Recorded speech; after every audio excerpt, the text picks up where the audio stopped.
Was it really just bad luck? Or are we facing the first major technical scandal in Formula One in 2026?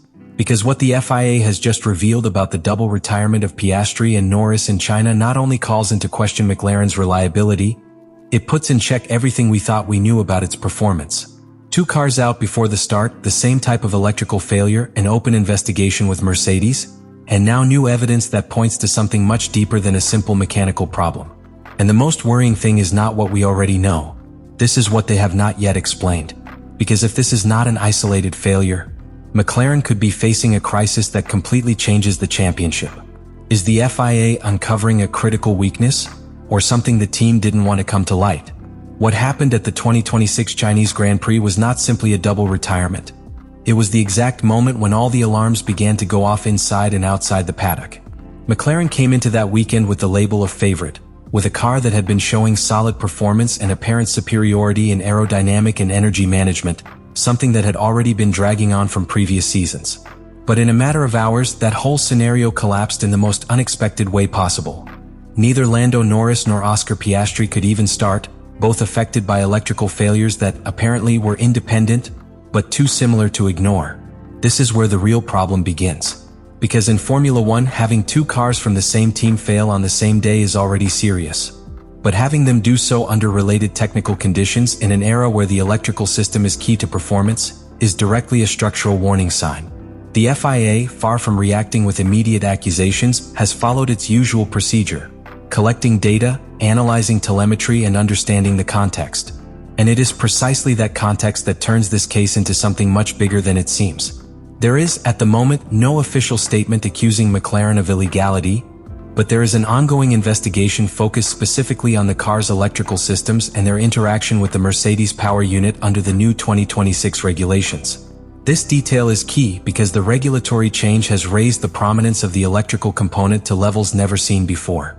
It is no longer just about hybrid power as in previous years, but about extremely complex energy management where any small error, excess, or aggressive interpretation of the regulations can make the difference between winning or not even starting. McLaren has publicly acknowledged that both faults are being analyzed together with Mercedes HPP, sending components for a joint investigation. But what is truly revealing is not that, but the tone of Andrea Stella's statements.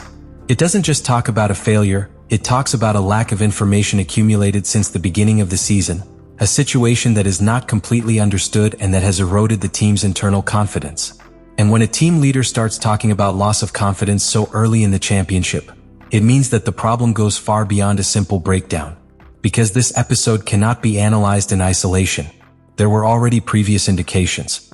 During the preseason and in other races, the FIA had been closely observing certain behaviors of the McLaren related to energy maps and active aerodynamic configurations, elements that, without being directly illegal, moved dangerously in that famous gray zone of the regulations.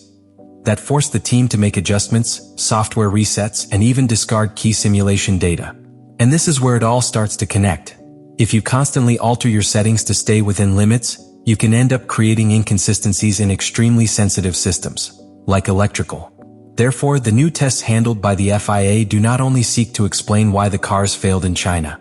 They seek to answer something much more important: whether this double DNF was an isolated event, or the inevitable consequence of a technical approach pushed too far to the limit. And that doubt completely changes the panorama. Because if McLaren has been pushing the systems beyond what is sustainable, then its previous performance also comes into question. But if the problem comes from Mercedes' side, then we are facing a possible supplier crisis that could affect not only a team, but an entire technical structure within the grid. In either case, what happened in China does not stay in China. Because the FIA investigation is not focusing solely on the failure itself, but on everything surrounding the behavior of the car before that collapse in China. And this is where patterns begin to appear that, until now, had gone unnoticed or had simply been ignored within the competitive noise of the season. The key is in the data. The FIA has been collecting detailed telemetry of the McLaren-Mercedes electrical system, especially as it relates to energy management under the 2026 regulations. And what they are trying to determine is not just why the cars failed, but how those systems were being used under normal racing conditions.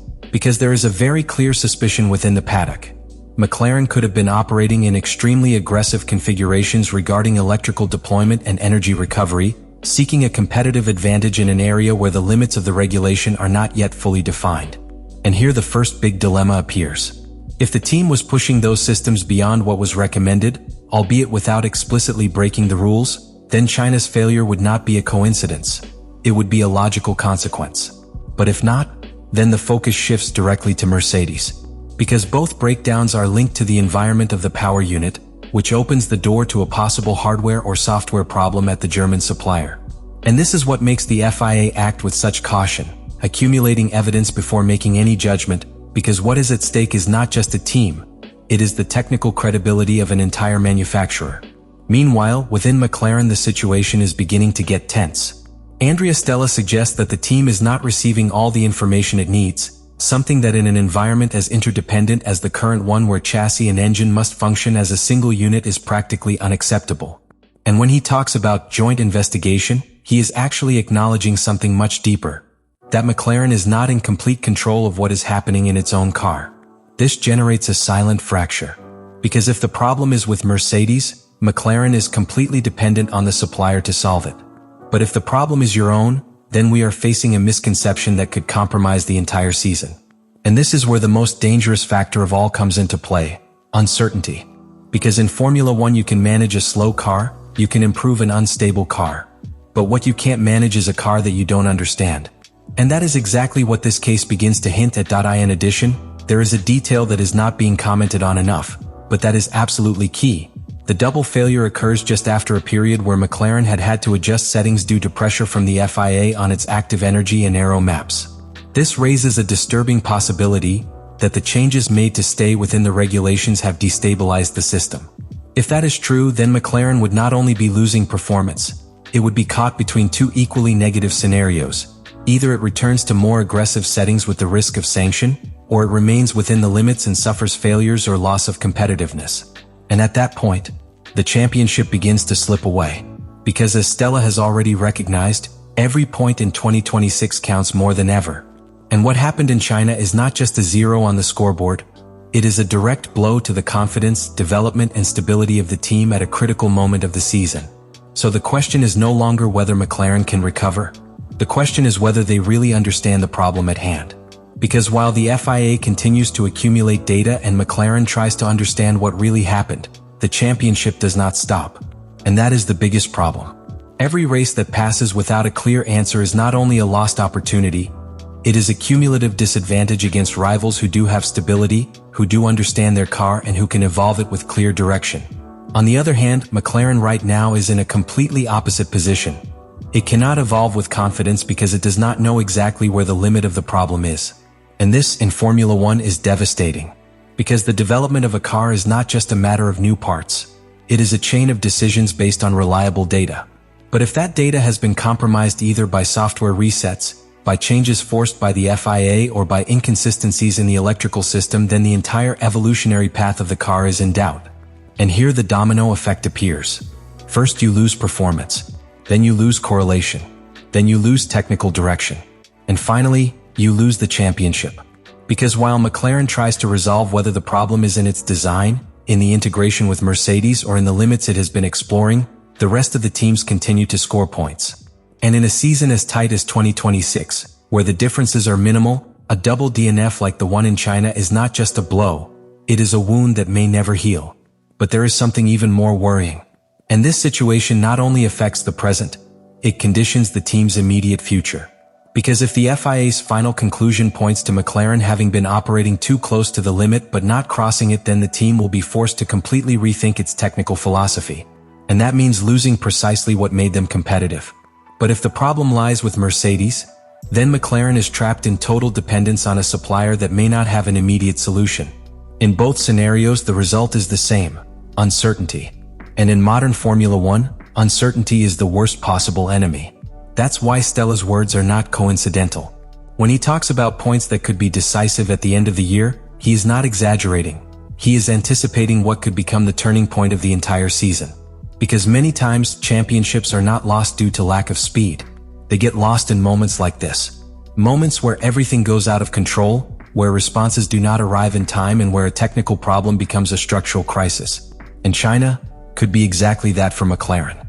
The day they stopped fighting for the title, without even having raced. What happened with Piastri and Norris in China was not a simple abandonment, nor a one-time problem, nor even an unfortunate coincidence. It was the direct exposure of a weakness that McLaren had been carrying for some time, and that has now been completely exposed to the FIA, to its rivals, and to themselves. Because when a team begins to lose control over its own technology, when it depends on factors that it does not fully understand, and when it is also under the scrutiny of the regulatory body, it no longer competes on equal terms. Survive. The FIA, for its part, has not pointed out illegalities, but it has not closed the door either. And that is the most dangerous of all. Because it leaves McLaren in a kind of technical limbo. There is no sanction, but there is no peace of mind either. There is no clear culprit, but there is a constant suspicion that forces the team to question everything. And in that context, each decision weighs twice as much. Each adjustment can make the problem worse.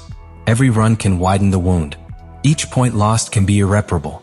Andrea Stella knows this. And that is why her words are not just an emotional reaction, they are an internal warning.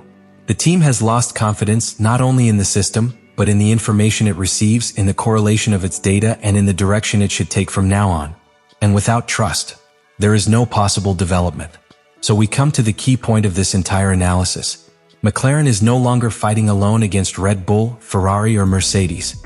He is fighting his own uncertainty. Because if they cannot identify exactly what failed, why it failed, and how to prevent it from happening again, then China will not be an isolated case. It will be the beginning of the decline. Let me know in the comments what you think about all this.